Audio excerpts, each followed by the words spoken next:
We have to say got it. Okay. All right, go ahead, Gretchen. Yes, well, we have, thank you everybody for being here, and thank you Carol Ann for inviting me to do this. I have about a 30-minute talk. I just wanted to share some of what I've learned because I am new at this. That's been since November we started working on gluten detection training with Archie. And then at the end, we'll have fun. We're going to migrate to the other room and actually do what we call the check it training. So you can see him and Garney doing it. So just to give you a little timeline of what we're going to present here. So the title is Partnering with a Gluten Detection Service Dog. So I just wanted to mention a little bit about the term partnering. We use that term because we just want to emphasize that this needs to be fun for both the dog and the trainer, and we need to respect the dog's personality. Most dogs do love to sniff something and get a treat. It is a fun game, but there might be some dogs that wouldn't be appropriate to go in public, the grocery store. They might have leash aggression or it's not comfortable. You can still do work from home. So just the term partnering versus using a dog, for just to keep that in mind. And training is always to be positive and fun. I know back in the old days, police training was strict and tough. These days, what I'm learning from the trainers is all to be very, very positive and fun. When we're done, we play chase and toys and squeakies, and he knows this is a fun time. Disclosure, I have no financial connection to any training program or product. And as you know, I do have a dog, and I do have a certified scent detection dog trainer.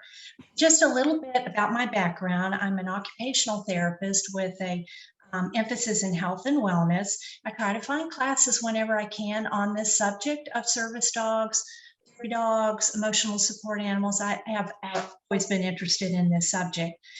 Also in the food industry, and through that became a PCQI, it's called Preventative Controls Qualified Individual in Food Safety for the FDA. So I've learned a little bit about, well, actually quite a bit about FDA and what the rules are and procedures with allergens. So that's been a little bit helpful.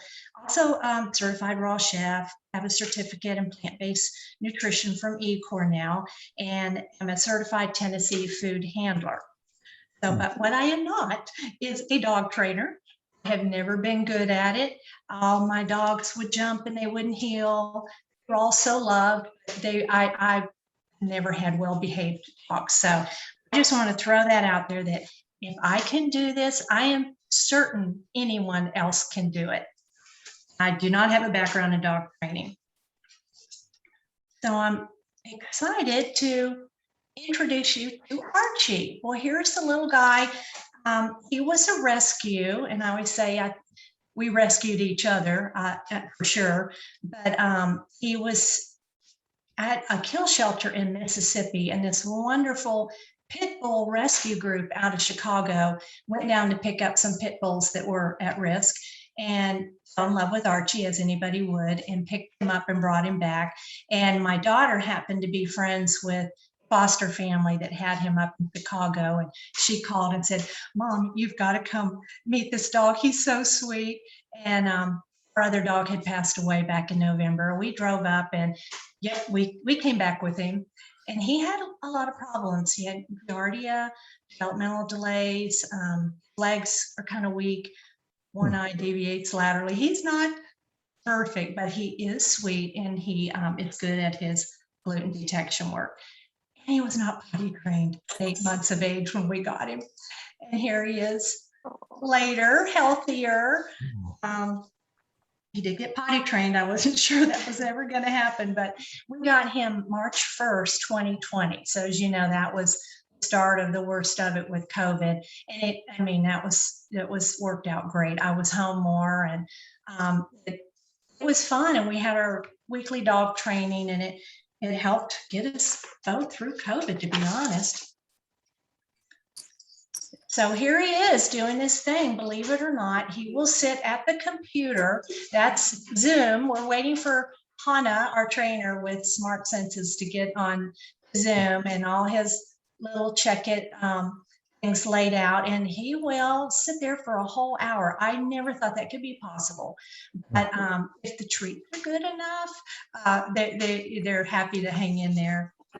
He did his early training with My Polite Pup, public access training, and she's out of Franklin. My Polite Pup, it's Stacy. She's just wonderful. And then I comb the internet and social media looking for a trainer for gluten detection, and found smart, as I said before, smart census dog training. If you look under that, and again, with COVID, everybody's doing Zoom now, and it's actually not hard to find a trainer because you have the whole country that you can find trainer. And just wanted to talk a brief moment about public perception of service dogs. So we, like I said, started in November, and about 3/4 the way through, we were ready to take him out into public, and we were going to, for the most part, it's always positive. People love to see dogs, and we have this little patch on his vest. But we were going to a picnic, outdoor picnic, a function at a park by the lake, and you have to pay to get in, and signs that said no dogs allowed. And I pulled up and I tried to explain, well, he's a service dog, and the fellow there just would not have it. We were not allowed to come in. He wanted to see our certification papers and just a whole bunch of questions. And I was so new at it, I really didn't know what to say. And then I wasn't even sure, is there such a thing as gluten detection dogs? Is this even allowed? What are the laws? I really realized at that point, I knew nothing about this subject. I had the trainer, we're learning how to do it, but I didn't know anything else. So I started just researching that subject. And that's a little bit what I want to share with you to start out with before we get into the fun part. Also, as I was looking through the internet, sites that we rely on, like celiac.com, they have a statement about service dogs that they say the dogs must be trained and certified as service animals. Proper training takes time, which equals money. Professional trainers might only train 1 or 2 dogs, and the training can take about a year. There are very few trainers for gluten sniffing dogs, and there are currently no guidelines or certifications. So if I was going to that source and I was a little unsure, can I do this? I would have just given up. I would have thought, oh, wow, there's just way too much involved. Again, this is what led me to research this further. What are the laws and rules for us with celiac disease regarding having a gluten detection service dog? Because honestly, I didn't know. Objectives, I'm going to go over briefly. It's this awareness of dogs can detect gluten in it. This is not mainstream. The word gluten is not even mainstream. People roll their eyes, yeah, sure. So it's not always easy. What are the laws on celiac disease in terms of it being a disability or not? Ask questions. You could ask your accountant. Cross-contact, allergen labeling, we know the challenges. And the term is cross-contact, not cross-contamination. That refers to pathogens. And then we'll talk a little bit about how amazing dogs are with their scent abilities. Celiac disease is an autoimmune condition triggered by gluten ingestion in genetically predisposed individuals. We must maintain a wheat, rye, and barley gluten-free diet and check on our nutritional status. Prevalence of celiac disease in the general population is approximately 1% with female predominance. It's estimated that about 2 million people in the United States have celiac disease. interesting study. They used measurement of gluten peptides in fecal material. And in that study, it was found that 15% of children that are 3 years of age or younger, and 40% of teenagers and young adults had values suggesting non-compliance. So that's pretty sad for our teenagers and young adults and those going off to college, that studies have shown 40% are having a hard time adhering to the diet. And, I've left the list of conditions that we could struggle with if we're not gluten-free, and that's just a short list. So it's we just to remind ourselves why we're doing this, how important it is to be healthy and live our best life and have fun.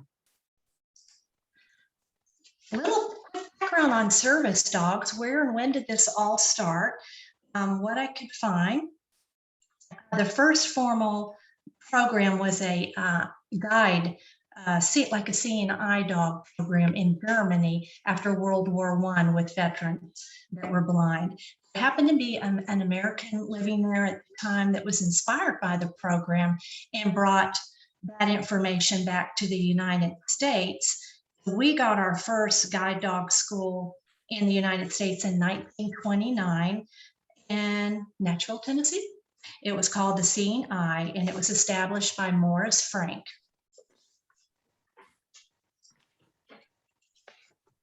Scent detection work with dogs. We know, we've all heard about dogs being trusted in their scent detection abilities with locating illegal drugs, firearms, explosives, finding human remains, disease, pest, and that detection dogs are life-saving when it comes to conditions like cancer, diabetes, seizures, toxic mold, peanut allergies, and more recently, you've probably heard COVID detection dogs in airports. The Miami airport has 3 dogs doing that task. And I just read yesterday, the Dubai airport, I don't know that we're going there, but they have 38 COVID detection dogs there. I thought that was amazing.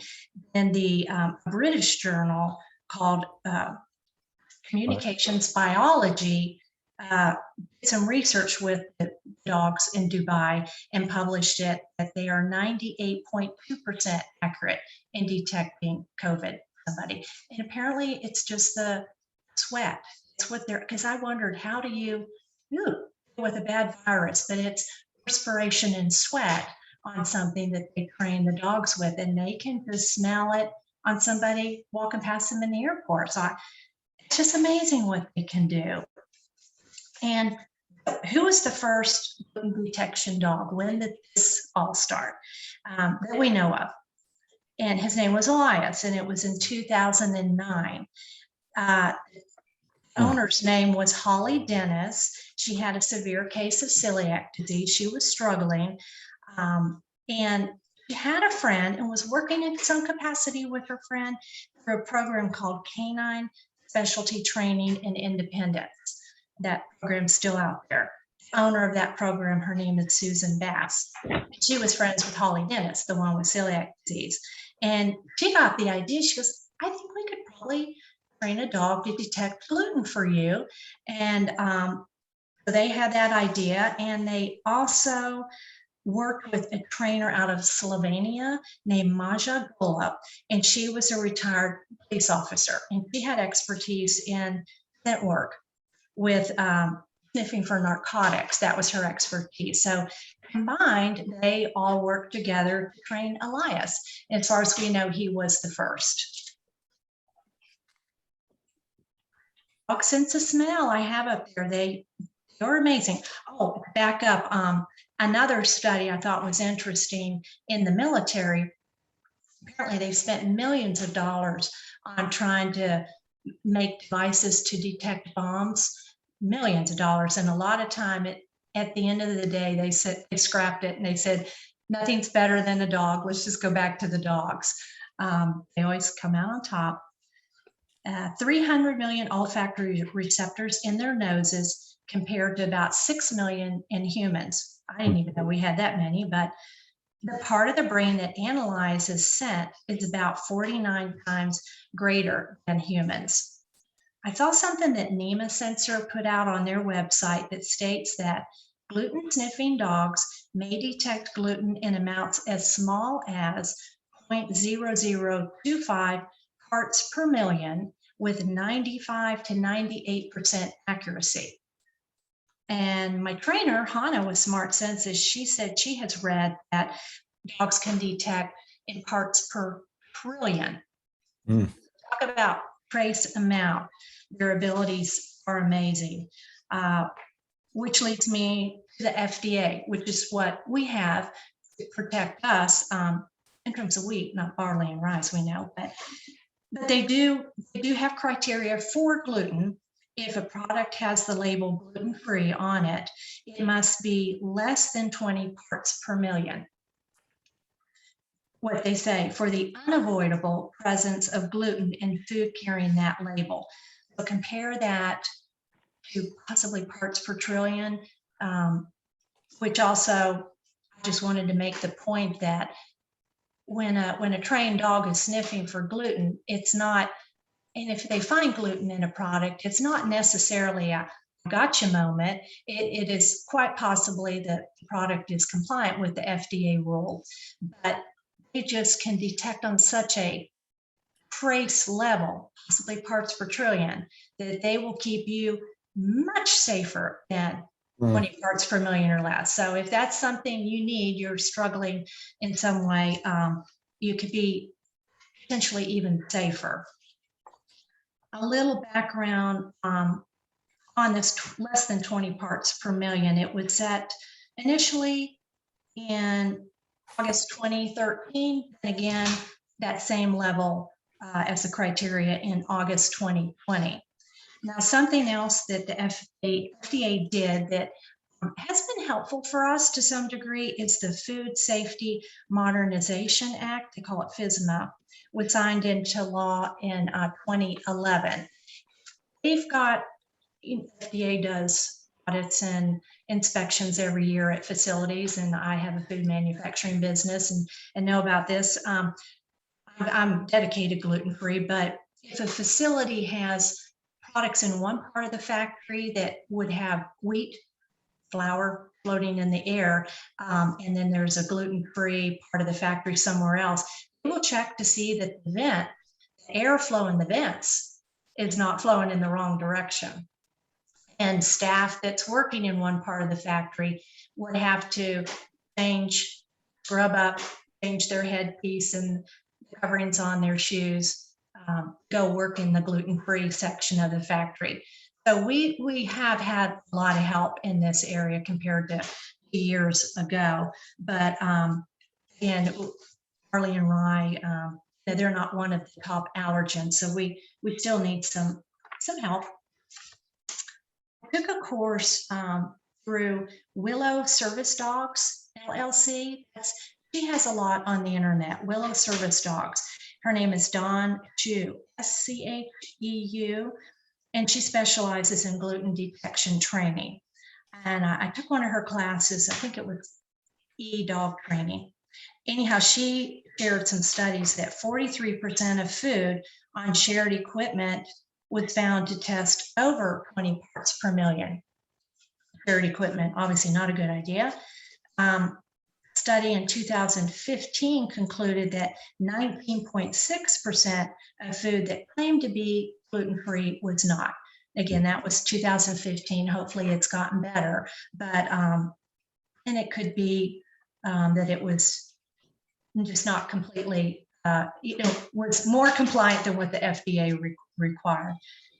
Also, she mentioned that there sometimes can be issues with batches, that the FDA is concerned about an average of batches. So potentially, if we're supposed to be less than 20 parts, so say 19 parts per million, if there's a batch that has 30 parts per million, and then the next batch comes at 10 parts per million, it could average out to be less than 20 parts per million. They would be compliant. But we could be that person that gets that batch that maybe is not what we need. But those are just some of the risk. It could still be there. Now, what are our legal rights with having celiac disease, and if we wanted to have a service dog for that? Our rights come from the U.S. Department of Justice, the DOJ. That's who established the Americans with Disability Act. We know it as ADA. Started out in 1991 for wheelchair accessibility issues in buildings, but they have expanded what they cover, which has got to the point where it's helping us. 2008, Congress amended ADA to cover, quote, major life activities such as eating. Major life activities were further defined by ADA as, quote, the operation of a major bodily function, including the immune system and digestive system. It's getting better for us.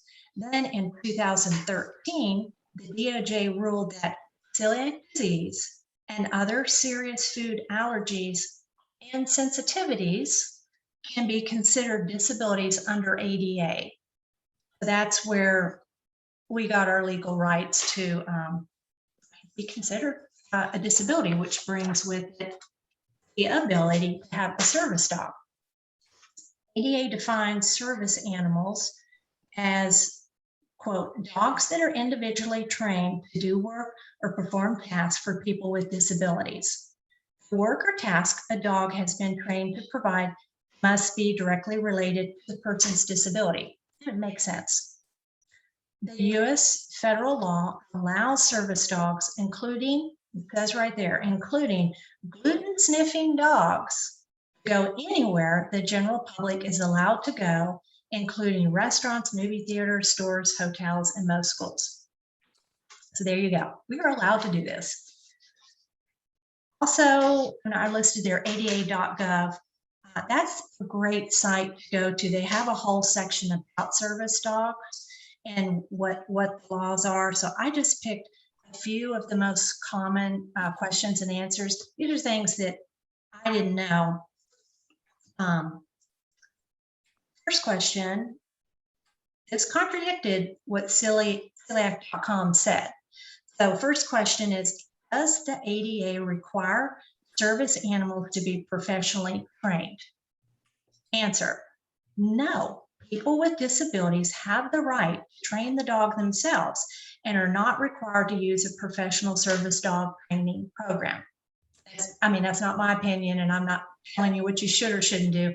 Just letting you know that's what ADA states, which is nice because someone might have the ability to do that on their own, and they should be able to not have to spend the money. Excuse me 1 second.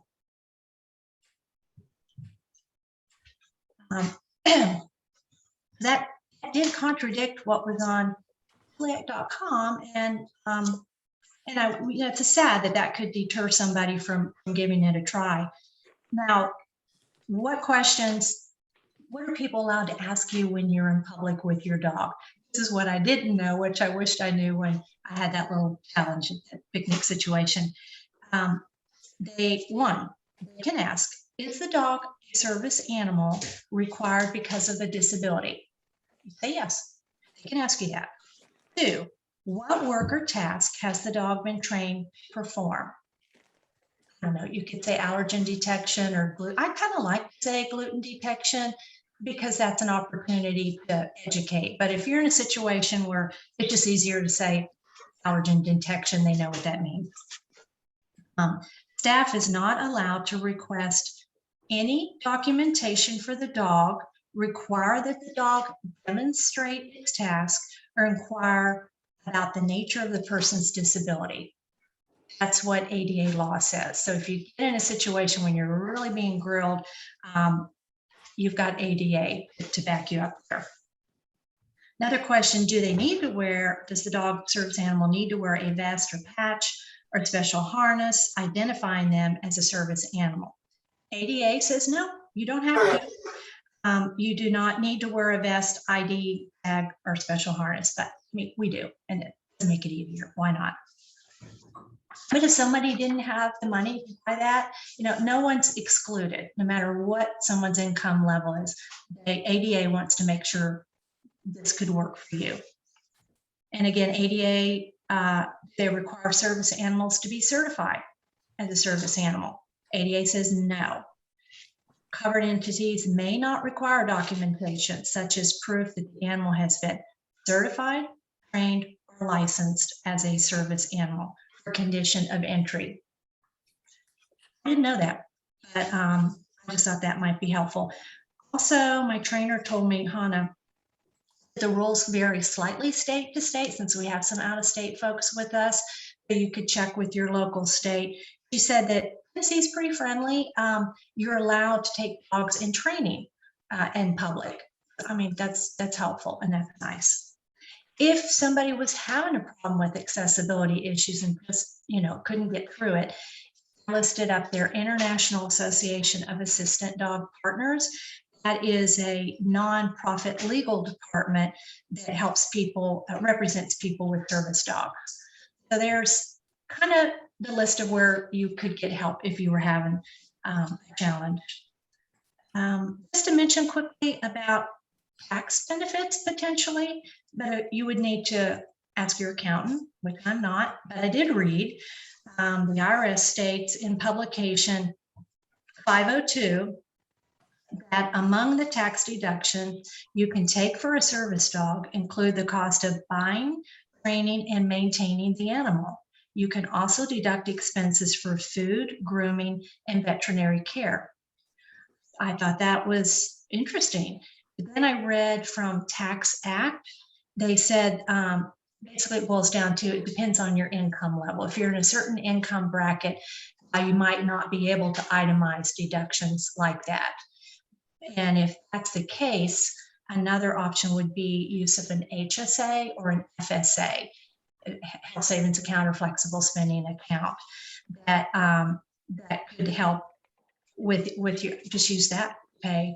That's what I do for Archie for his training lessons. I use my HSA, and but it most require you to have a letter of medical necessity from your physician.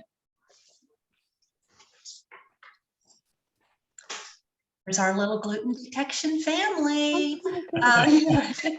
There's Garni, which you see over here, the little one that's a Maltese Shih Tzu mix, and my daughter Mara, which you just met. That's her dog Ruger, who is a rock star at it. He was the first one, and she trained him herself.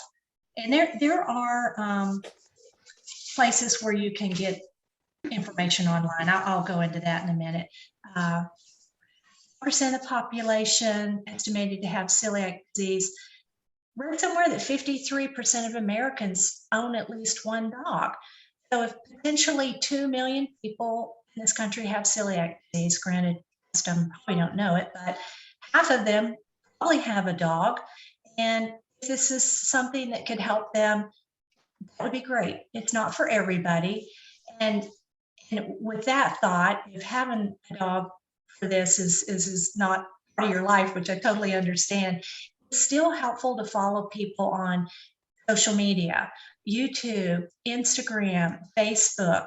I learned a whole lot from Instagram, following other people who are doing this, what they're checking. For example, Willow Dog Service, Dawn, she posted once that paper plates that are the environmentally friendly plates. I don't know which brand it was. It's certainly not all of them. I couldn't tell you, but that her dog detected that it has gluten, it has wheat in there, wheat starch. So wouldn't have known that. And like my daughter mentioned, I noticed someone else just last week on Instagram who has a gluten detection dog, her thyroid medication was found to have gluten in it. And she wouldn't have known.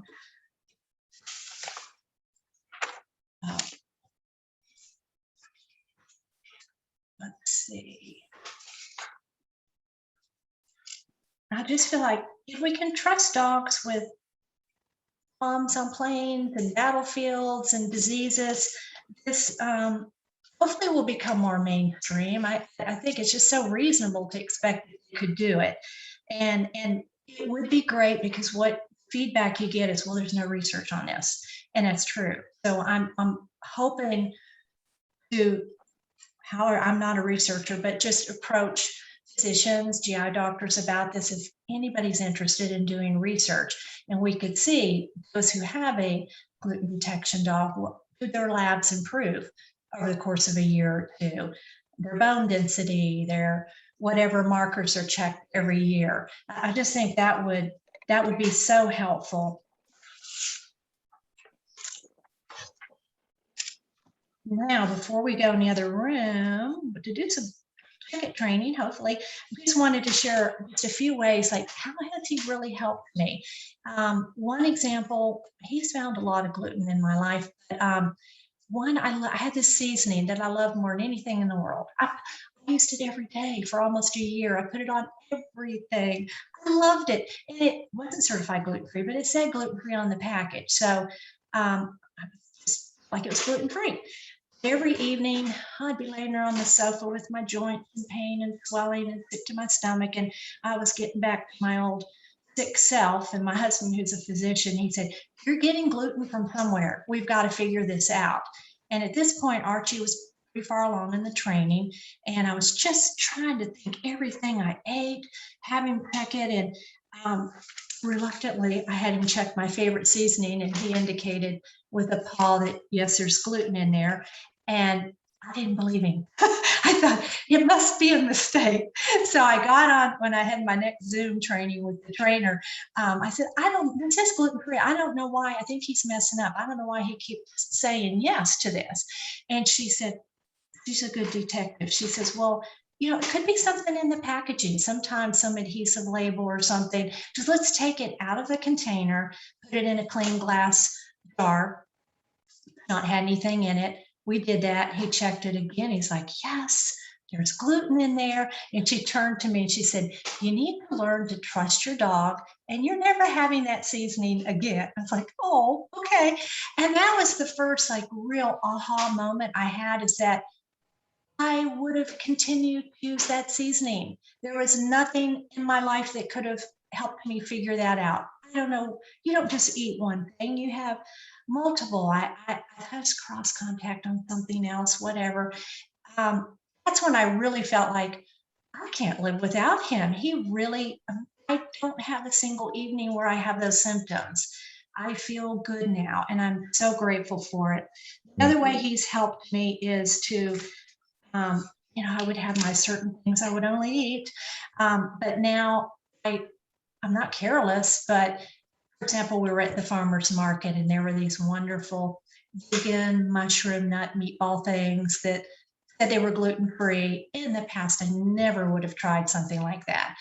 But Archie was with us. He checked it, he cleared it, and I thought, well, still a little scared. We got home and I had him check it 3 or 4 or 5 more times. He was certain it was clear, and I ate them and I love them, and it gives me more freedom. I feel very safe getting my gluten-free vegan pizza at Mellow Mushroom down in Franklin now. Before, that would have been terrifying. I wouldn't have trusted it. But he goes with me and he clears it, and this gives me a little more freedom and comfort. It's not about being careless. It's a double checking of what we're already doing to be careful. Now, before we go over there, I wanted to say that you'll also see on the internet, one thing that I just think couldn't be a good idea that is out there. If you look up this training, there's somebody who's using wheat flour as the proof to check for their dog. I don't think that makes sense to have floury wheat flour powder floating in the air. And anyhow, so it didn't make sense to me. And my trainer has us use gluten balls, which are made out of Vital Wheat gluten. You can buy that at Whole Foods. It's a package of Vital Wheat gluten, and I guess that's as gluten as it gets. And you mix it with water to make like a Play-Doh ball. And obviously somebody that doesn't have celiac disease would do that for you. And you can store that in a dedicated container in your freezer and use it over and over again. And that's what they are to proof on. And also you'll read in books to be careful with that initial process of proofing, you don't use magic markers or anything with a scent to confuse what they're initially proofing on. Also read in some books that go in another room other than the kitchen or where there is food. So there's just no confusion about what I'm sniffing here.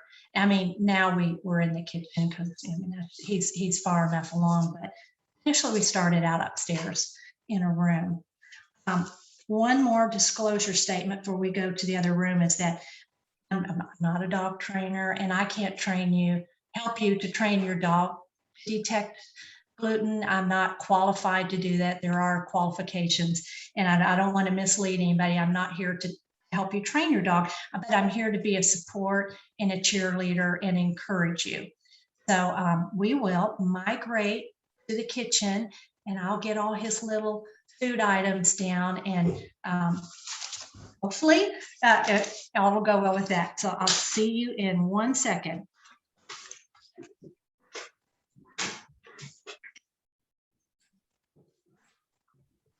Okay, then we can.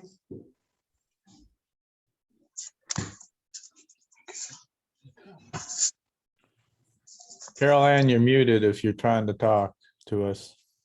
I did that so I wouldn't make noise while she was talking, but now I need to talk.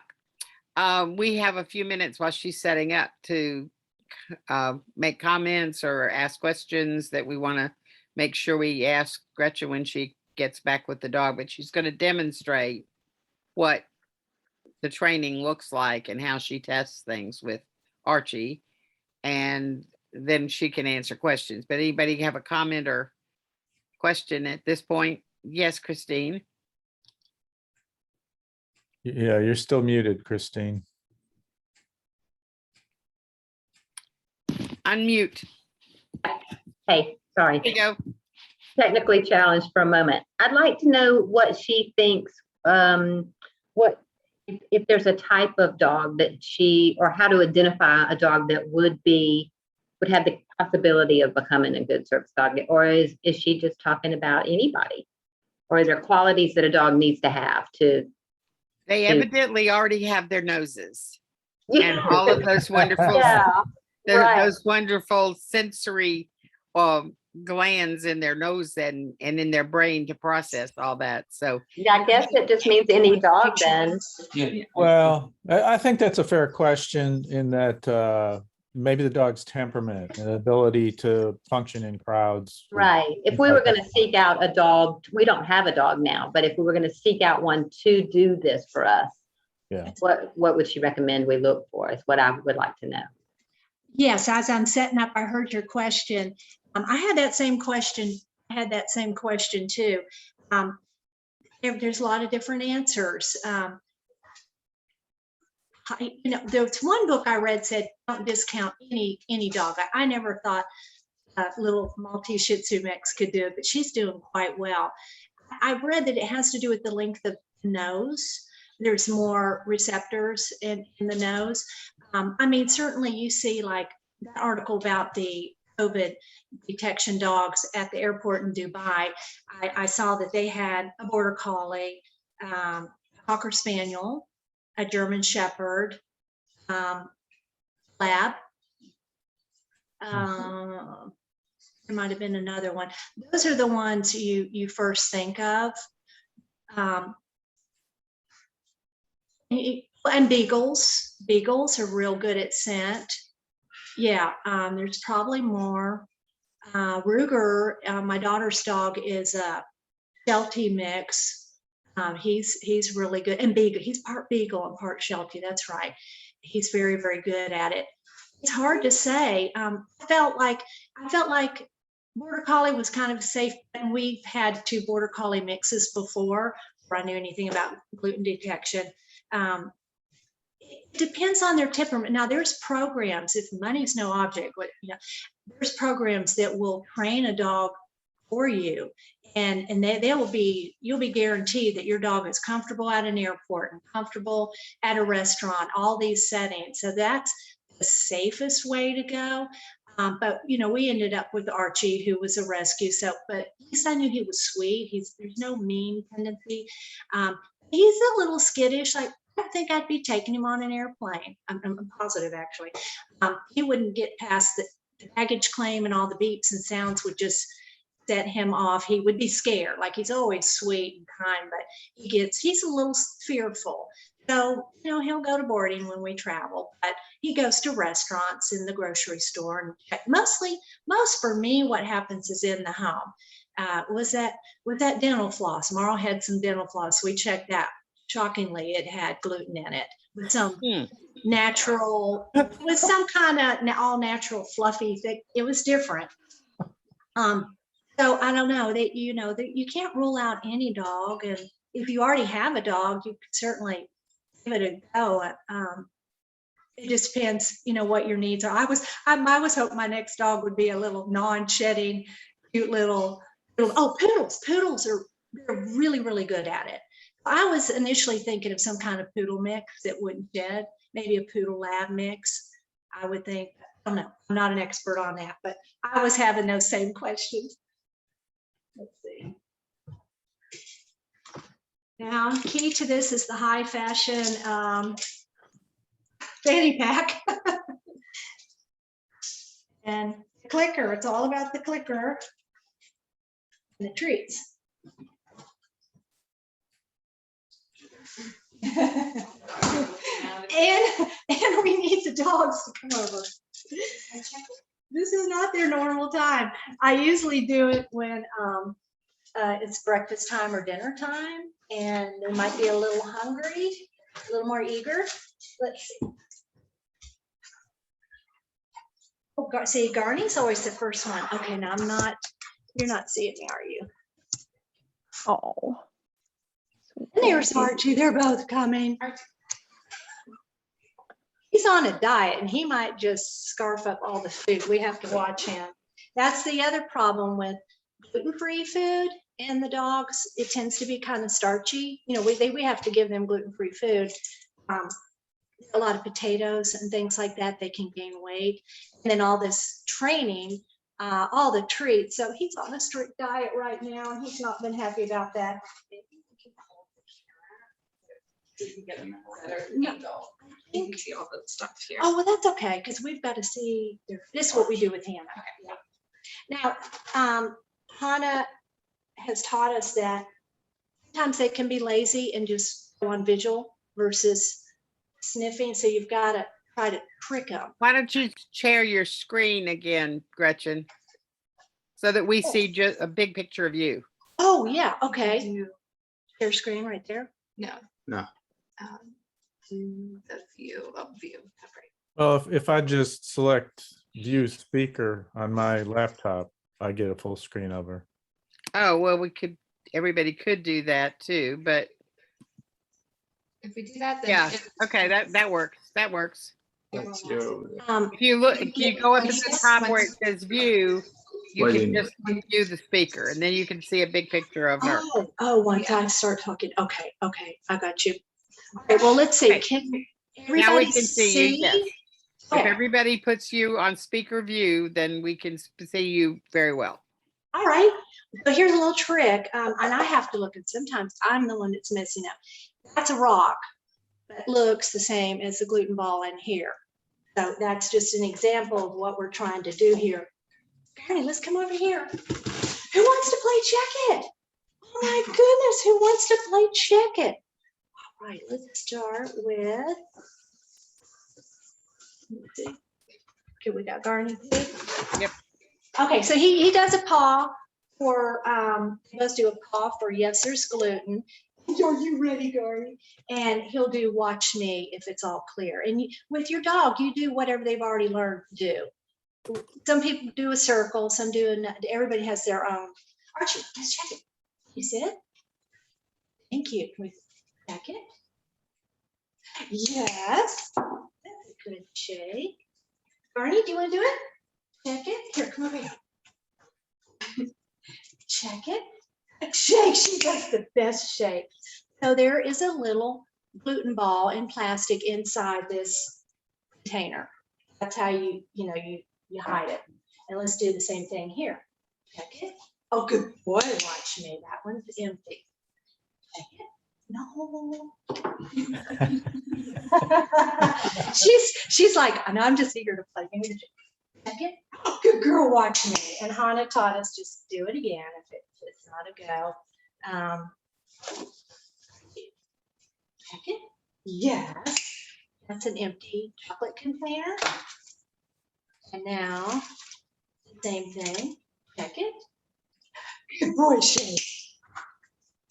He used to do bigger shakes, but a couple times he knocked things over and thought that was scary. So now he does a little gentle shake. That's okay.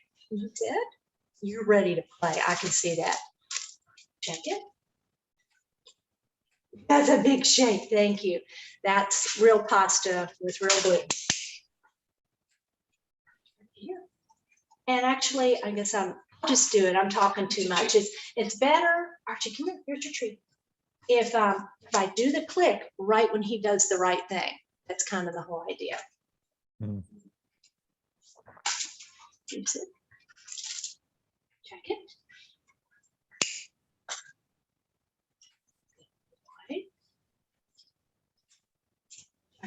Archie, check it. Archie. Check it. Yes. I wonder he's watching you. This is a makeup container without gluten. You got that correct. And then, can you do it? Gretchen, I'm Yes. not seeing the dog's reaction. Oh, okay. We need to get a little lower then. Is that better? Yeah. See his feet? You see it? Yeah, I can see Yeah, his he does feet now. such a little gentle shake. So I'm sorry. Okay. Check it. Oh, wait, he did a big one for you, Polly. Did you see that? Thank you, Archie. I think he hurt you. Did you sit? He probably did. Can you sit? You don't have to sit. Like she said, it's good that they can learn to do it in any position. But I don't know. No, so here's some rye crackers. Oh. Yes, and he got that the first time around. Now, another thing to keep in mind is they smell the plume of scent. So I try to keep the dogs over near the gluten-free items so they're not confusing. And I did that wrong at first, but now here I've got a whole assortment of all those different types of wheat grain things from, yes, thank you. And you do have to get over, I mean, in other words, you're handling some products, but you're not touching them. But yeah, you're gonna have gluten in your house, but you keep that in a separate bag, separate container away from everything. Let's see, and we were talking about chocolate the other day, weren't we? You did? Yes, good boy, watch me. That's a Snickers Halloween candy bar. And then we have, check it. Yes, that's a big shake. That's Twix, which has gluten in it. And what else do we have? This is informative for me to just reaffirm what has gluten and what doesn't in the candy bars. Yeah, is that the truth? This is a whenever snack bar thing, that is gluten-free. And then I had to hit up my neighbors for products. Check it. Yes, good boy. Nature Valley, whatever has gluten in it. You just Hey, collect- Gretchen, Yes. how did you introduce this is what I want you to do? Shake, sit, whatever. How did you Yes. that particular behavior? Well, you pick the behavior they're already doing. He knew how to do shake or paw, and he did watch me a lot because I was always trying to get him to pay attention when we're taking a walk. So he knew what that meant. But then when he is sniffing the gluten, and you just ask him to shake, paw. Oh, okay. treat- So that's how you you just- incorporate that you behavior. just pair Okay. it together, and then they quit very quickly. I was surprised about that too, how quickly he paired that. And I see you shaking. You want to play again? Okay, let's see. Here's a real piece of bread. Check it. Yes, that's a good big shake. Thank you for that. All right, then let's check it. Yes, good boy. That's gluten-free bread. Canyon brand he's okay with. So Gretchen, do you have to open the package, or I can't tell if some Oh, of them like are I sealed? mean, to start out with, you open it. No, I think we're okay right now. To start out with, things are open. Everything's open. Farther along in the training, which he is, but I was just making it easier for him today. Everything is sealed up. In fact, like this is pretty advanced to be able to sniff gluten from Definitely. a package that is sealed, and things that have Mylar inside are even harder. Oh, now, yeah, let's do that one. Check it. You can give her a shake. Thank you. That reminds me, okay, this is pretty advanced, and he's not finished with the program yet. He's still in training. This is Trace. This is a plastic bag that had 6 months ago. Oh, I'm sorry. Oh, you already did. Okay, check it. Yes, you know it. A piece of gluten touched the inside for 1 minute, and you didn't squish it. The trainer had me just lay it there. Just lay it there. And this has been in the freezer for about 6 months. And instantly he knew. Check it. Yeah. So you can imagine, you can have plenty of products from the grocery store you pick up that somebody just had a sandwich, or they just had a donut or a bagel, and they're stacking the shelves. That's okay. It's really not a problem, because the food inside is probably safe. Then that's just part of the little learning curve is, when your dog indicates on something you brought home from the grocery store, take the food out and have him check that separately, because it could just be, well, here's an example. One time, early in the training, you'd have your gluten ball, and then we'd have a container that had just, a cucumber or something, just another food item. It had nothing to do with gluten. And he kept checking. He kept shaking at the one that had the cucumber. And I thought, oh, he's really confused. So I was upset, and I was the trainer, and she said, it was in a glass jar. And she said, check the bottom of the jar. And there was a sticker, like a price tag sticker on it. She said, that's what he's alerting on. I got rid of that one and I just have gotten, now I'm just using plastic baggies because I'm running out of room in my freezer to store all the samples, things that need to go in the freezer. Let me ask a question. If you have something like your package that you got at the store, and you check on that and it has gluten on the outside of the package, do you then wash your hands thoroughly after that? Yes, you would wash your hands. You get rid of that on you. Yeah, and in fact, one of the classes I took online through that Willow service, dog training service, they had said they have their dogs check like in a hotel room, and the TV clickers are always suspect because somebody's eating something. I don't even want to touch them. But she did say at that time that if you've touched something, that she's determined with her dog that it takes 5 times washing her hands to get the gluten off. Oh, wow. Yeah, I mean, it's I hadn't thought of that. I mean, I thought of washing hands, but I hadn't thought of doing it repeatedly just to get all the gluten off. Yeah, that's one of the top trainers with Willow Service had mentioned. So I always think of that. Yeah. And then my trainer, Hannah, with peanut allergies, she's lived with her whole life. Like she said, she ordered a thermos, on Amazon and got just a thermos. There's no food involved. But her dog was so concerned and alerting on that thermos. So whoever was packaging that day must have been eating peanuts or something. I know. But she was able to get rid of it by washing the thermos. I guess I didn't hear the end of the story. I don't know if she just threw it out. I really don't know. I mean, I just think, how scary that is when you have a peanut allergy. Peanut allergy is dangerous.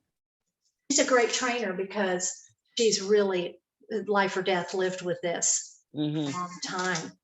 But so that's what they're doing. Any other questions?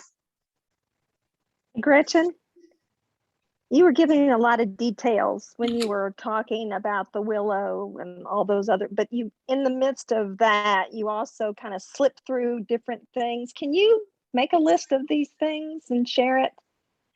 You know, all the different websites or sources beyond. Yes, I don't know if there's a way to, yeah, I could probably, also I'm working on a journal article. It's pretty much what I wrote for today's presentation. Okay. And haven't completely finalized it yet, but I would certainly send that out to everybody. Thank you. That's the whole point, is to get the information out there, and maybe even some journal articles, and it's a little thank more you. mainstream. I think that's the start to hopefully finding somebody who wants to be involved with research on this subject. Gretchen, is that the 8-page article that you had sent me? Yes, that's the article I sent you. Yeah, you can go ahead and send that to our group. Absolutely. Even I Okay. don't have the citation number exactly right yet. If you don't care whether it's APA style or not, you know. We'll call it a draft, but Yes, please. my thought feel free was to send that. just the people who have attended today, send it to them. Yeah, that would be great. Thank you so much, Okay. Jack. Well, you still want to play? He's on a diet. Like this came, my daughter got some gift package, and you know, there's no ingredients on there. None of us in our right mind would eat it, but can you check it? Yes. So, you know, and also I get a package of food from overseas. My husband's family lives there. We order this box that has food samples in it from overseas, and everything's is from Armenia. Everything's in another language. And I wouldn't begin to know, but he checks everything in the box, and I feel good about it and know what we can and can't eat. Aw. He's so cute. Thank you. I think so too. And so is Garnie. Come here, Garnie.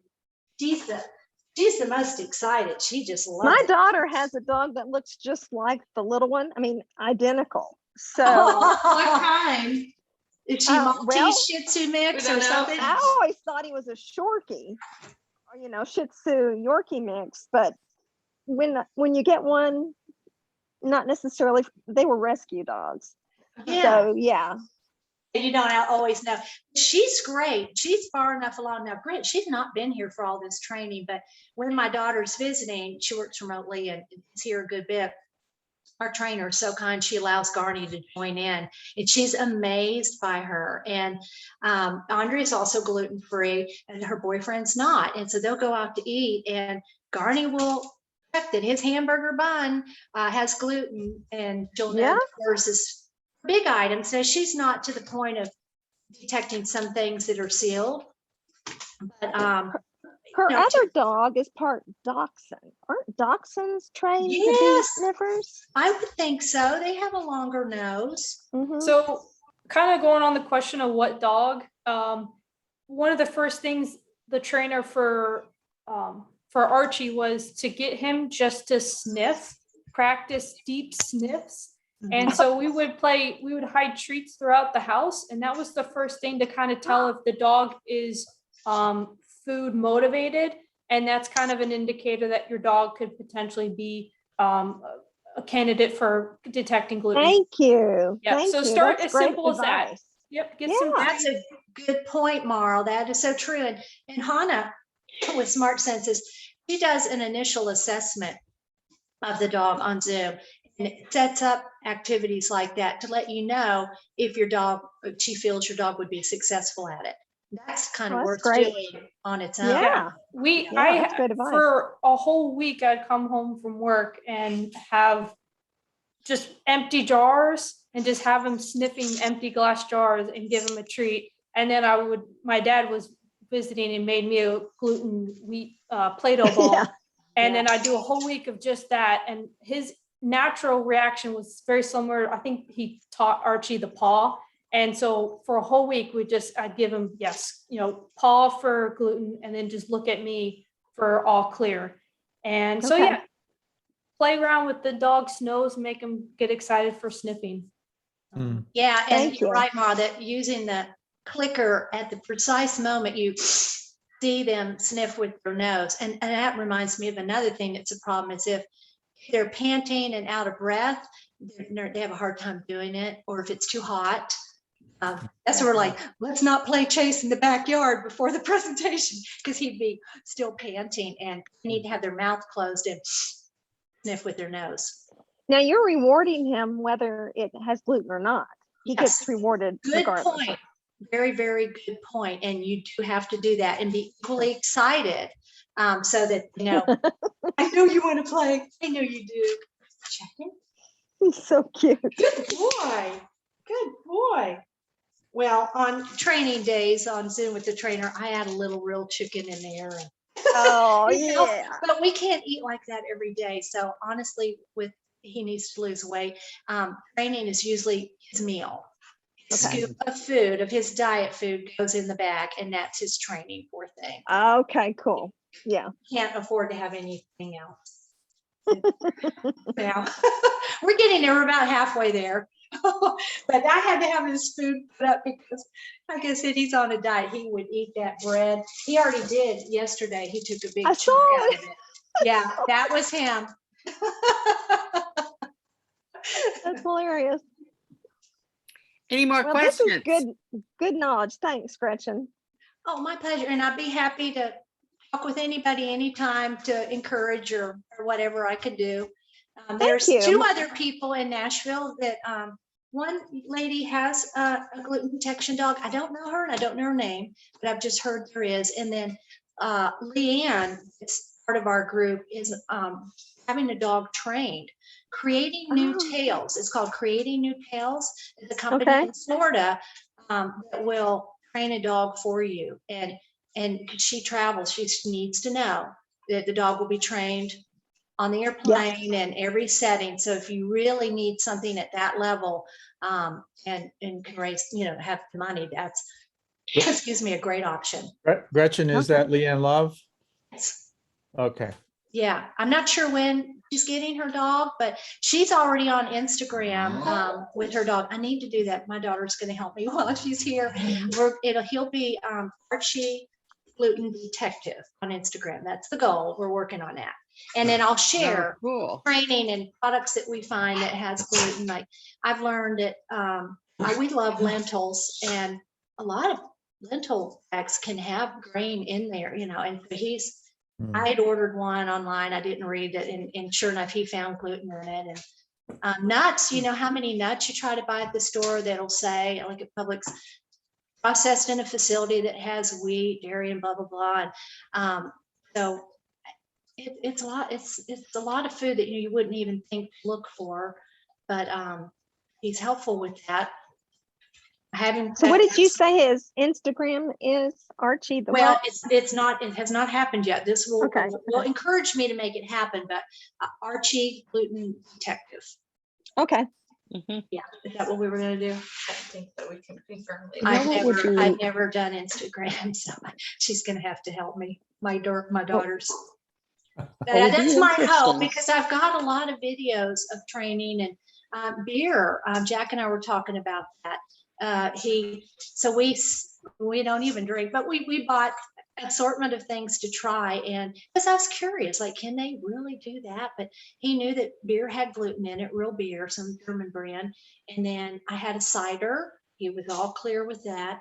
And then I bought that Red Bridge beer, and he was totally fine with that, all clear. Then I bought that Omission. I was really curious. Jack had asked me to check with that. You've heard of that Omission beer? Well, his first check, he just kind of looked the other way, and he didn't give me any. He just didn't know what to think. And then I presented it again. He did a paw, and I did it like 5 times. And then by the last one, he like paused, like, yeah, I'm really sure there's gluten in there. But at first he wasn't sure. He knew something was a little different. Yeah, that's one of those beers that's described as crafted to remove gluten. And Yeah, yeah, really.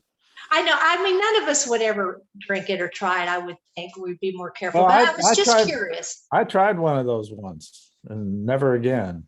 Oh, really? Oh, yeah. Well, You know what several I think people would have be- said that they thought it was okay because it said they'd remove the gluten, Yeah. except they really haven't removed it. They have treated it, so they broke up the whole gliadin piece Protein. into little tiny pieces. And they thought that was going to be okay because you would only have a little piece at a time and it wouldn't really affect the body. Well, Mhm. it may test to be less than 20 parts per million, Exactly. but it still makes people sick. Yeah. And I that think that's it's the still there. main point from all this is that I don't know. I mean, not a GI doctor, but really what do we need to maintain? I mean, is 19 parts per million, less than 20 parts per million? Is that okay? Or, should it be less? I've heard some say that they would prefer it be 10 parts per million or less. Well, actually, 5 parts per million is the one that they were trying to get through. They Oh, couldn't pass that because most things, especially these kinds that they think they're removing the gluten, don't test down to 5 parts per million. And wow. so they didn't get that passed as the level. They only got the 20 parts per million passed. But there are other groups that would certify to the 5 parts per million, but there few products actually test that low. So they don't, they either it doesn't have any gluten or it has more than 5 parts per million. Interesting. Wow. So I think we really need to find another way, and the dog detecting it may be a way. If the dog can sense that there's something in that emission beer that is gluten, even if it's little bitsy pieces of it, he still can smell it, then the dog wins. Yeah, that's what my trainer had to really impress upon me. Maybe I was a little skeptical, didn't realize it, but he said, you've got to learn to trust your dog.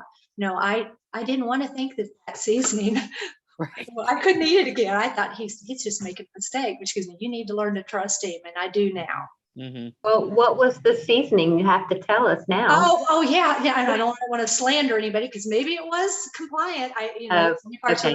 But well, I tell you, it was just a local, and that Oh. it was a local product called Pearl Seasoning that I bought at the Ace Hardware store in Brentwood.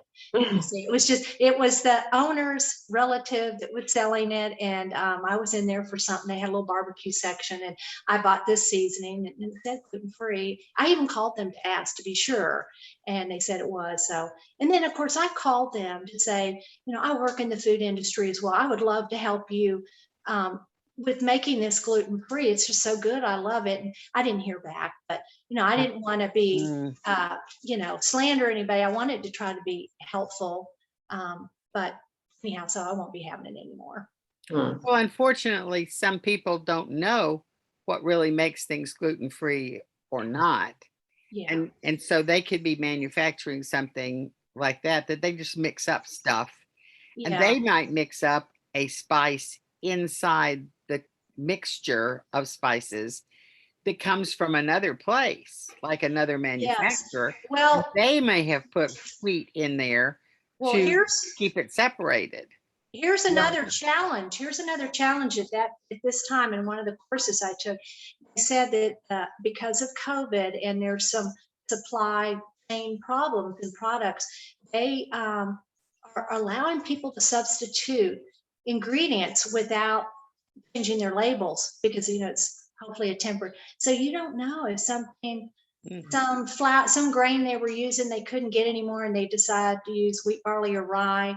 Probably not wheat because that is considered one of their allergens. Yeah, but they could have put barley in, just like the chocolate bar manufacturer. I understand that barley has some sweetness to it, and they can lessen the amount of sugar that they put in the chocolate if they use barley in the chocolate.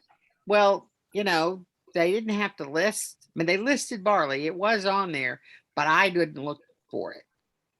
I mean, I just didn't even know to look for it until I felt sick. And then I looked at the ingredients and went, oh my gosh, there's barley in this. Yeah, you wouldn't expect. Well, why would they do that to chocolate? Yeah, there's no reason, but they do. And I have found that it's in some of the European really nice chocolate bars that they've added barley in there. And perhaps in Europe, they didn't have, well, even here, you don't have to say you don't have to identify barley in until we get this new legislation passed. But that's always been a problem with the rye and barley. Rye doesn't present itself very much except in a rye bread situation.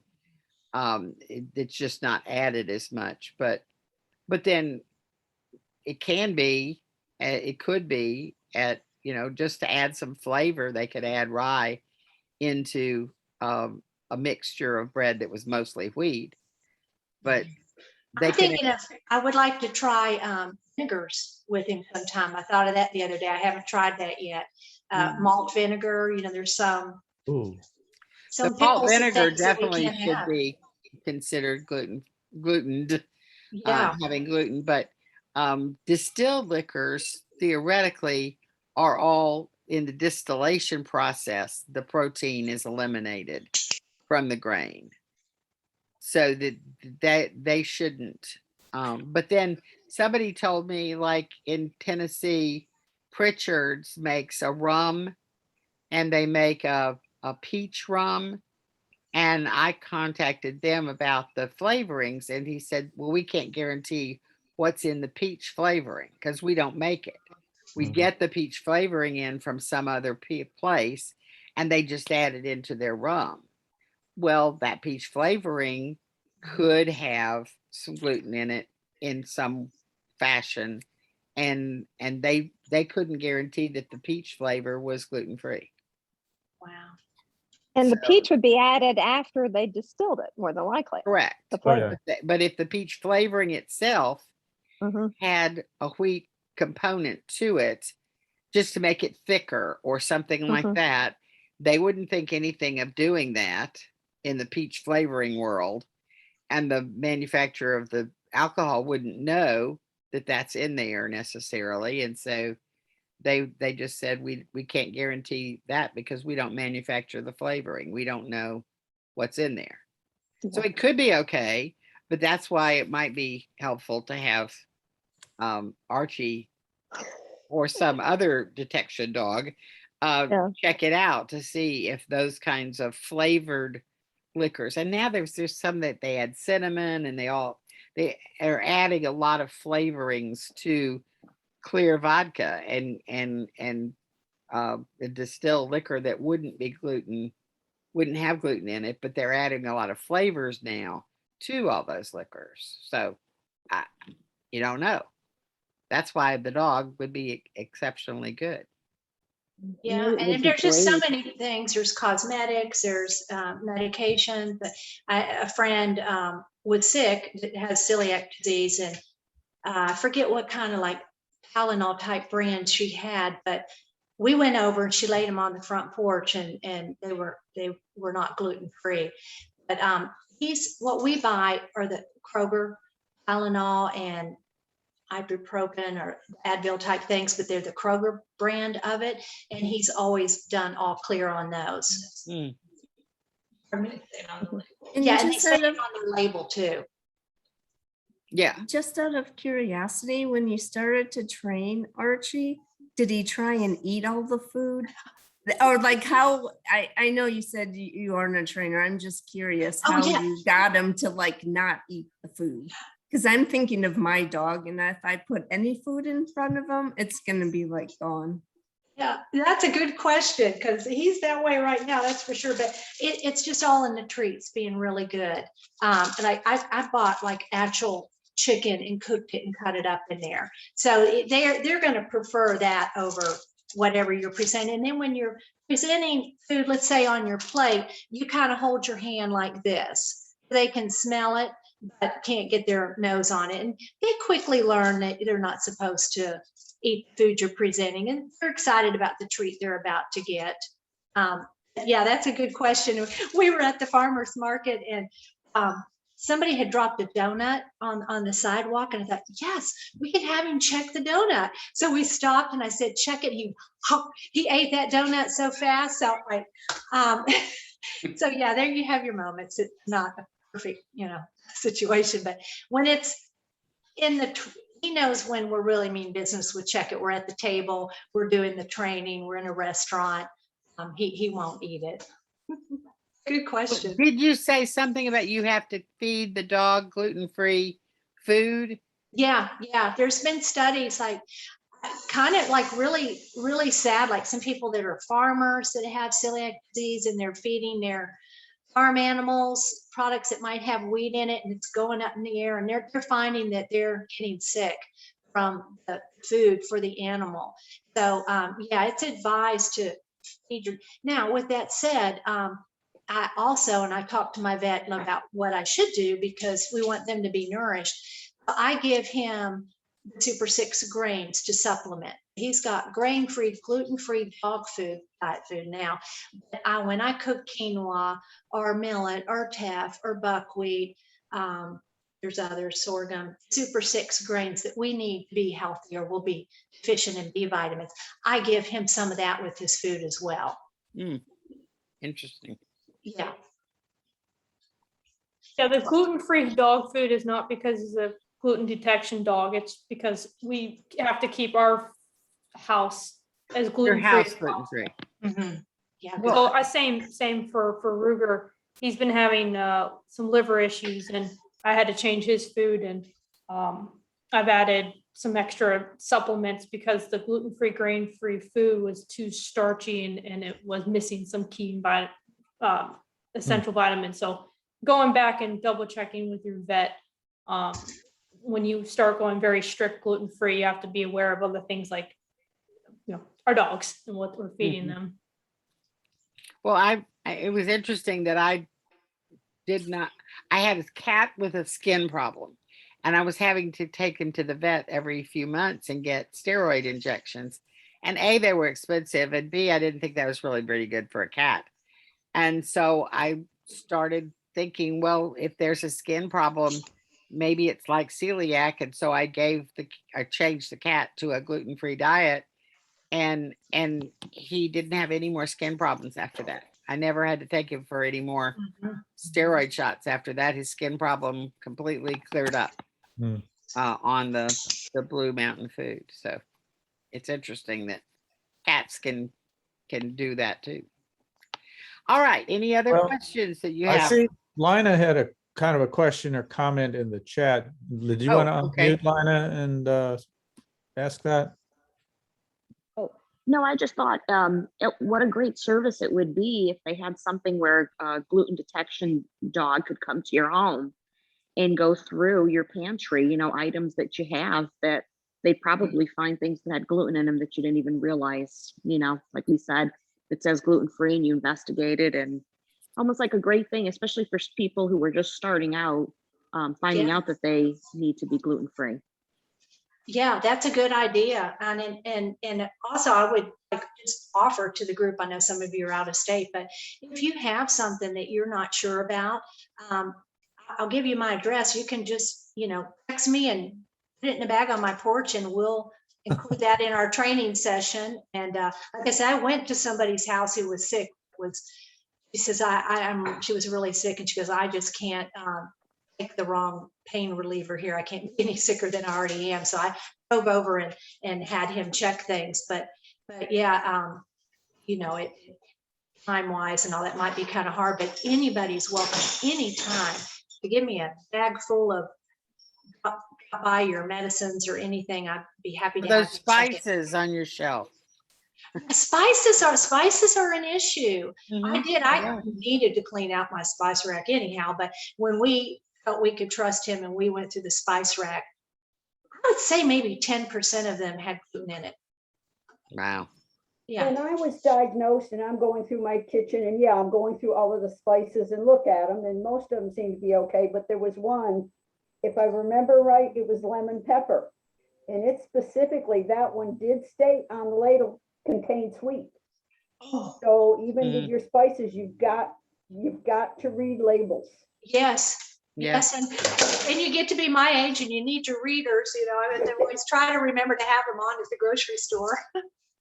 Well, in some packages, you need more than readers. You need a big magnifying glass because the print is so tiny. Yeah. And there are times that I've actually, do I want to buy this product? So I stand there in the store looking at it and I call. And Yeah. usually you get, well, we list all the 7 major allergens and stuff, but sometimes you do get somebody and they'll say, yes, it is, no, it isn't, whatever. Hmm. But it's, Carol Yeah, Ann?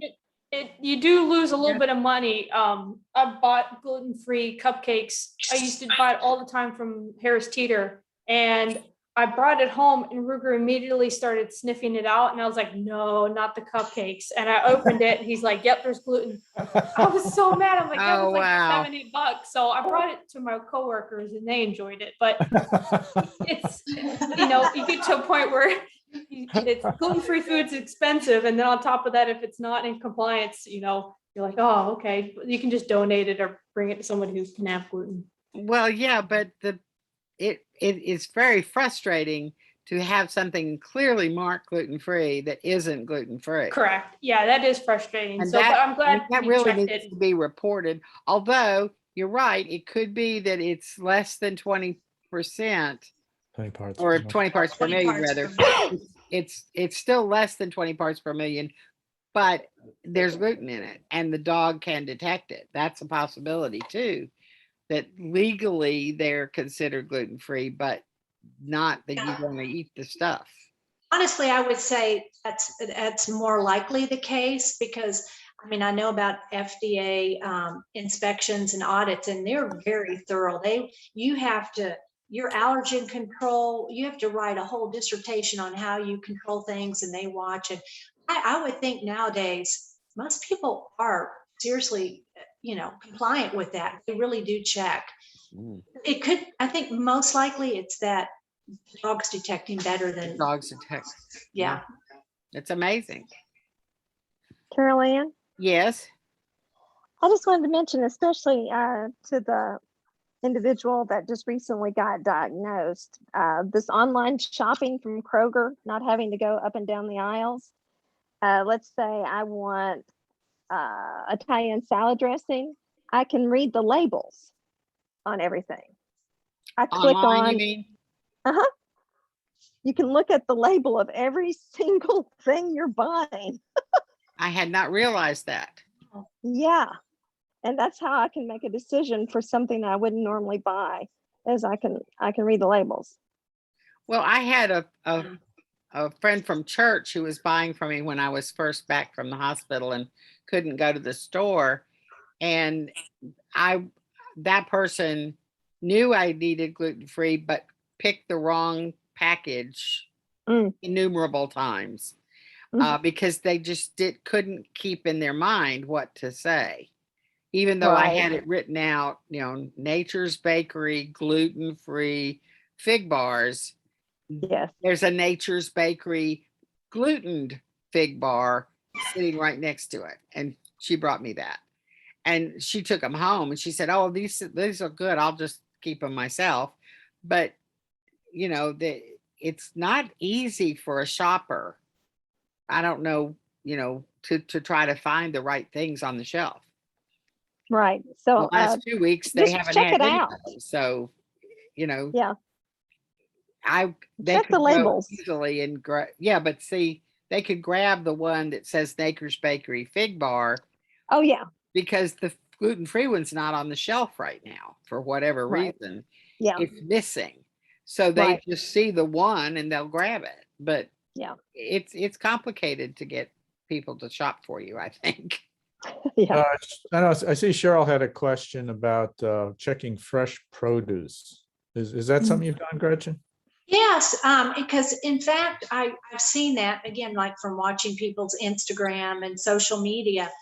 They say that somebody came home with potatoes once the dog was indicating on. So maybe in stacking the shelves or moving around some wheat got on the potato. So that is a good thing to do. Well, and then what makes me crazy, and I brought this up with the FDA instructor for the course, is wheat flour in the grocery store. The way it's packaged, it comes out and the conveyor belt in the grocery store, You know, Mm. I pick my grocery stores on who has keeps it clean, most clean. Huh. And I love our little Aldi over here, but you know, because I'm in the food industry, it has to be sealed tightly. And why are they allowed to use this paper Paper bag. packets with a little sticker that the wheat fluffs out of it? So I contacted someone about that, and they said that that would be consumer driven, like everybody would have to band together and complain about the packaging. But I wish that packaging was not allowed. Well, That's for my my, Well, I don't understand why they don't allow paper bags for sugar and wheat and wheat flour, Yeah. because the bugs get into it and the Mm. rats can get into it. And you know, there are some conditions where in storage facilities they shouldn't necessarily have those kind of packages. I would. Cheryl's got a question. Yes, Cheryl. Yeah, I'll just chime in here. I really like the fruit and vegetable wash from Trader Joe's, and it's specially formulated to remove waxes, pesticides, and chemicals. And so knowing that people are eating their fast food and then going to get their groceries, and they're touching the tomatoes and the apples and you know, whatever produce they're buying, I just think it's just a safe thing to make sure that you wash your fruits and vegetables before you eat them. And I'm just wondering, have you ever gotten fresh produce and then just presented it to Archie to see if he's detecting much gluten on, you know, fresh produce that you've bought? Yeah, that's a good question. I have not done it that often because I guess mostly since COVID started, and I have a commercial facility with 2-part stainless steel sink. I wash everything really, really well before it comes into the house. So like every apple, banana, everything, every cucumber is sudsed up and scrubbed and washed and rinsed. I take hours to wash my food. You got like a good vegetable brush you use? I don't have a brush. No, I guess I Okay. should do that too. I'll add that to the list. But yeah, I should have him check the produce more. That's good. Of course, you know, like if it's a banana or something, it doesn't matter. If it would be more like an apple or you know, Yeah. banana you're gonna Something you'd eat the peel, skin or of. Yeah. cantaloupe or something. It depends on what it is. But yeah, you're right. It's a good reminder. I do need to be more careful. Yes, Polly. Okay, so this is a serendipity that happened to me the other day. My husband likes to eat real bread, et cetera, when we're out. And I don't know, it's been 6 months to a year ago. I was at my daughter's house, and the youngest grandson was doing an art project with blue glitter. And I guess some of the blue glitter got on a purse. And to this day, I will have out of the blue a piece of blue glitter on my arm or on my face or anywhere. And this is months and months and months ago. And that blue glitter could be gluten. And I'm trying to tell him, see, this could be gluten. Yeah. And I know all of us occasionally have to deal with people that don't quite understand where we're coming from. And I thought that was a great learning thing. It's like, this is the same as gluten, this blue glitter. And Yes. And that So- one little piece of gluten could Mhm. contaminate or can have a contact with whatever you come in contact with, and you Exactly. could ingest it. Yeah, it's Exactly. So crazy. blue glitter, still finding it. Well, and do you kiss your husband after he's eaten bread? I do not. I say you have to brush your Brush teeth. your teeth. But you Yeah. know, there's times like he had a doctor's appointment and we went to Starbucks afterwards and he wanted a drink of my drink. No. Yeah. And I'm like, no, you can't drink out of my cup.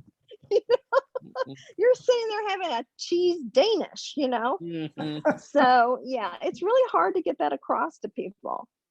It So is. if anybody wants to get some glitter, they can do an experiment. Find it on the remote control. Who knows where you might find glitter? You know, so I keep thinking, wouldn't it be nice someday if somebody invented some kind of spray that would turn gluten into some kind of color Mm. to show Mm. yeah. where it is? Some That would be scientists great. needs to do that for Or us. you know those cameras that they use like to check body fluids in hotels? Yeah. There was a lens, a filter that would show, oh, there's gluten in this That would be product. great. Yeah.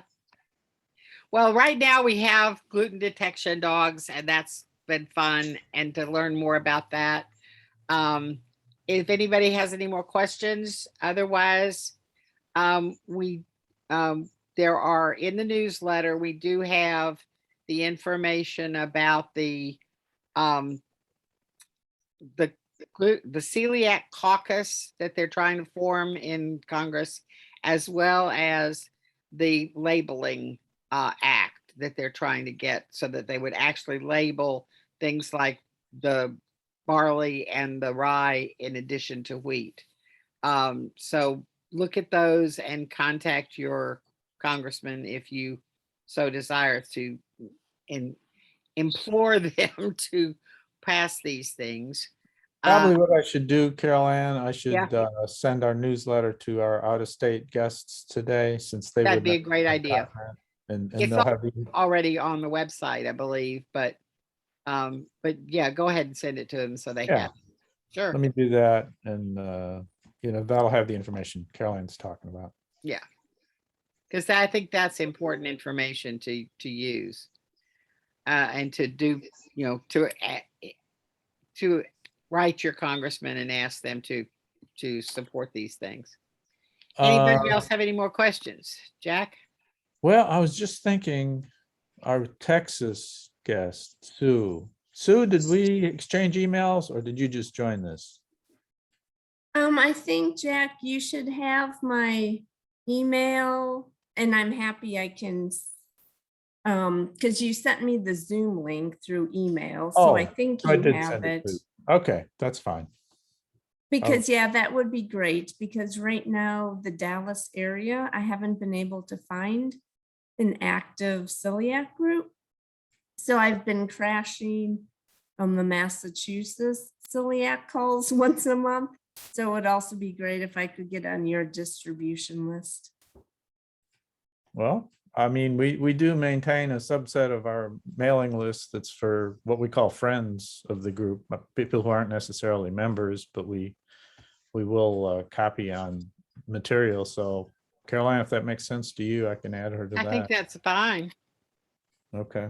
You might want to join. Thank you so much. Well, okay, you'll see the information about joining too then. If what the heck, I don't Well, think yeah, I there's mean, it's nothing to prevent if somebody. you like this program and the next one you might say, I want to join, and it's only $20 a year, so it's no big deal, but it would be guaranteed that you would get all the newsletters all the time. So that's a possibility too.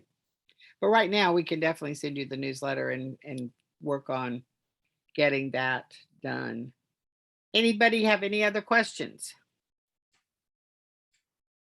Well, I think that will conclude our program for today. Thank you very much, Gretchen, for sharing your research and your information and the wonderful demonstration with Archie. And we will, we do not know at this point whether we're going to have an actual potluck in November. It looks less and less promising every day. But we still would love to have our real potluck, but I can't find a way to deal with that right now anyway. If things change dramatically by November, we may try to do something, but what we did last year was just share some recipes and things like that rather than having the actual potluck. If you have any other suggestions of what we should do in November instead of a potluck, if we can't do a potluck, let me know. Otherwise, we will be trying to figure that out between now and November. So I have one idea. sure. What? Have you ever, back when you ate gluten, you went before Christmas cookie exchanges and everybody brought a dozen cookies and the recipe and gave everybody the recipe? We've done We cookies could all exchange. until recently. Okay. We did not do cookie exchange we actually did a cookie decorating thing for kids too, and had them come, and Gerald actually made lots of cookies and had decorations and icing and things like that. That was quite fun, as well as we also had a cookie exchange among the adults. But you know, we haven't had that. I don't know that we could even do that if we can't do I was a thinking potluck. recipes. Oh, recipes. We could definitely do recipes. That Mhm. might be a good thing to do, your favorite cookie recipe, Mhm. and show it on screen and then provide the recipe to everybody. That's a Yeah, good and that idea, way Polly. we would have new recipes for Christmas. Right. you That's know. a good idea. That's a good idea, Polly. We'll follow that up.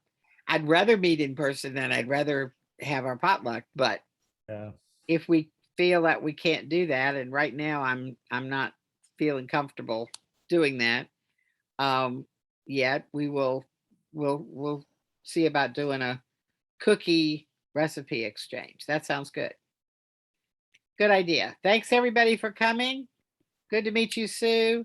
I think we've lost our other out of state. We said goodbye, I think. Right. But it was great program, Gretchen. We appreciated it very much. Thank you for having me. And Yes, we'll thank talk you, to later. Gretchen. You're welcome. Bye. Thanks, Archie, too. Thank you. Thank you. Bye.